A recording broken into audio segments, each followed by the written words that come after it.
നമസ്കാരം. അധ്യാപികമാരുടെ MDMA ഇടപാട് ആഡംബര ജീവിതം മോഹിച്ച് അക്കൗണ്ടിലെ ഡ്രഗ് പണമെല്ലാം ഒടുവിൽ എത്തിച്ചേർന്നത് ഒരാളിലേക്ക്. വരും ദിവസങ്ങളിൽ കൂടുതൽ അറസ്റ്റിനൊരുങ്ങി അന്വേഷണ സംഘം.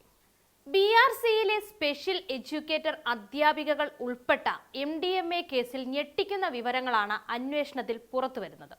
ആദ്യം ലഹരി ഉപയോഗിച്ചു തുടങ്ങിയ ഇവർ പിന്നീട് MDMA ഇടപാടിലെ മണി മ്യൂളുകളായി മാറിയെന്നാണ് പോലീസിന്റെ കണ്ടെത്തൽ. തുച്ഛമായ ശമ്പളത്തിൽ ജോലി ചെയ്തിരുന്നെങ്കിലും ആഡംബര ജീവിതം നയിക്കാനും പാർട്ടികൾ നടത്താനും എളുപ്പത്തിൽ പണം സമ്പാദിക്കാനുള്ള മോഹമാണ് ഇവരെ ലഹരി മാഫിയയുമായി ബന്ധിപ്പിച്ചത് എന്നാണ് അന്വേഷണ സംഘം പറയുന്നത്. ലഹരിമരുന്ന് വിൽപ്പനയിലൂടെ ലഭിച്ച കോടിക്കണക്കിന് രൂപയുടെ പണമെല്ലാം ഒടുവിൽ ഒരാളിലേക്കാണ് എത്തിയതെന്നും അന്വേഷണത്തിൽ വ്യക്തമായി. വയനാട് സ്വദേശിയായ ഒരു യുവാവാണ് MDMAയുടെ പ്രധാന മൊത്തവിതരണക്കാരനെന്നാണ് പോലീസിന്റെ നിഗമനം.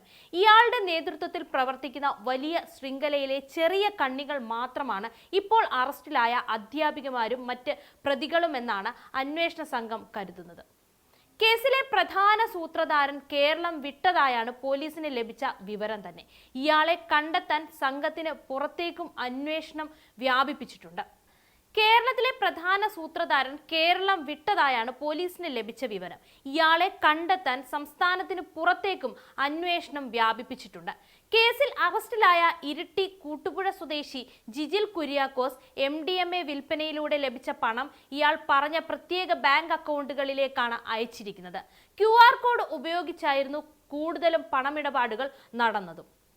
ജിജിൽ പണമയച്ച അക്കൗണ്ടുകളിൽ പലതും മറ്റുള്ളവരുടെ പേരിൽ വാടകയ്ക്കെടുത്ത അക്കൗണ്ടുകളാണെന്നാണ് പോലീസിന് സംശയം. ചില സന്ദർഭങ്ങളിൽ പ്രധാന പ്രതിയുടെ സ്വന്തം അക്കൗണ്ടിലേക്കും നേരിട്ട് പണം എത്തിയിട്ടുണ്ട്. ഇത്തരത്തിൽ ജിജിൽ മാത്രം 1 കോടിയിലധികം രൂപ വയനാട് സ്വദേശിയായ പ്രധാന പ്രതിക്ക് കൈമാറിയതായി പോലീസ് കണ്ടെത്തിയിട്ടുമുണ്ട്.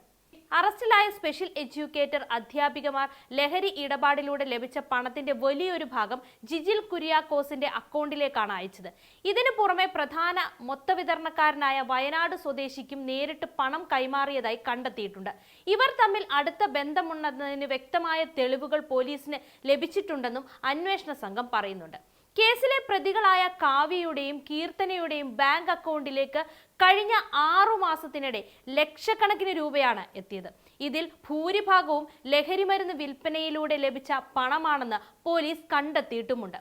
നേരത്തെ വടകരയിൽ അറസ്റ്റിലായ ഷഹ്വാൻ എന്നയാൾ മാത്രം കീർത്തനയുടെ അക്കൗണ്ടിലേക്ക് 5000 രൂപ അയച്ചതായി അന്വേഷണത്തിൽ കണ്ടെത്തി.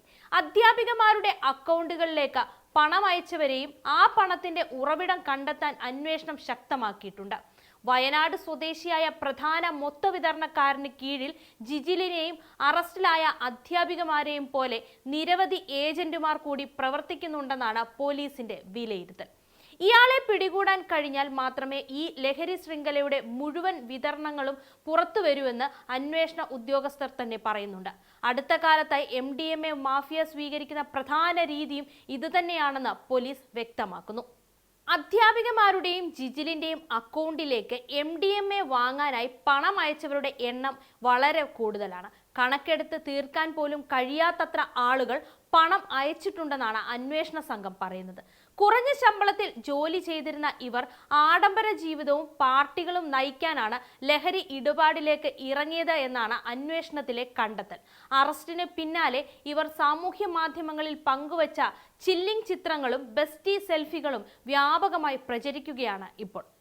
പ്രതികളിൽ ഒരാളുടെ ഒരു ബാങ്ക് അക്കൗണ്ടിലേക്ക് മാത്രം 100-ലധികം പേരാണ് പണം അയച്ചതെന്ന അന്വേഷണത്തിൽ കണ്ടെത്തി. ലഹരിമരുന്ന് വാങ്ങാനായി ഭൂരിഭാഗം പേരും 1000 രൂപയും 2000 രൂപയുമാണ് അയച്ചത്. പണം അയച്ചവരിൽ നിരവധി വിദ്യാർത്ഥികളും ഉൾപ്പെട്ടിട്ടുണ്ടാകാമെന്നാണ് പോലീസിന്റെ സംശയം. അതിനാൽ ഓരോ ഇടപാടും വിശദമായി പരിശോധിച്ചു വരികയാണ് ഇപ്പോൾ. വടകര MDMA കേസിൽ അറസ്റ്റിലായ BRC അധ്യാപികമാരും മറ്റ് പ്രതികളും നിയമവിരുദ്ധമായി സ്വത്ത് സമ്പാദിച്ചിട്ടുണ്ടെങ്കിൽ അത് NDPS നിയമപ്രകാരം കണ്ടുകെട്ടുമെന്ന് Kannur range DIG K Karthik അറിയിച്ചു. ഇത്തരം കുറ്റകൃത്യങ്ങളിൽ ഏർപ്പെടുന്നവരുടെ പ്രധാന ലക്ഷ്യം അനധികൃതമായ കോടിക്കണക്കിന് രൂപ സമ്പാദിക്കണമെന്നതാണെന്നും അദ്ദേഹം പറയുന്നുണ്ട്. അറസ്റ്റിലായവരുടെ മാസശമ്പളവും ബാങ്ക് അക്കൗണ്ടുകളിലെ ഇടപാടുകളും സ്വത്തുക്കളും ജീവിത രീതിയും വിശദമായി പരിശോധിച്ചു വരികയാണെന്ന് DIG വ്യക്തമാക്കി. ശമ്പളത്തിന് അനുസരിക്കാത്ത സ്വത്തുക്കളോ ആഡംബര ജീവിതമോ കണ്ടെത്തിയാൽ അതും അന്വേഷണത്തിന്റെ ഭാഗമാക്കും. കേസിന്റെ അന്വേഷണ പുരോഗതി വിലയിരുത്തിയ ശേഷമാണ് അദ്ദേഹം മാധ്യമങ്ങളെ കണ്ടത്. അന്വേഷണം ആരംഭിച്ച് വളരെ ചുരുങ്ങിയ ദിവസങ്ങൾക്കകം തന്നെ 5 പ്രധാന പ്രതികളെ അറസ്റ്റ് ചെയ്യാൻ പോലീസിന് കഴിഞ്ഞു. ഇതിൽ 4 പേരുടെ ബാങ്ക് അക്കൗണ്ടുകളിലേക്ക് കഴിഞ്ഞ 6 മാസത്തിനിടെ കോടിക്കണക്കിന് രൂപ എത്തിയതായി കണ്ടെത്തിയിട്ടുമുണ്ട്. ചെറിയ തുകകൾ മുതൽ വലിയ തുകകൾ വരെ അക്കൗണ്ടിലേക്ക് എത്തിയിട്ടുണ്ടെന്നും അന്വേഷണ സംഘം പറഞ്ഞു. അതുകൊണ്ട് തന്നെ വിദ്യാർത്ഥികൾ ഉൾപ്പെടെയുള്ളവർക്ക് പ്രതികൾ ലഹരിമരുന്ന് എത്തിച്ചു കൊടുത്തിട്ടുണ്ടോ എന്ന കാര്യത്തിൽ പോലീസിന് ശക്തമായ സംശയമുണ്ട്.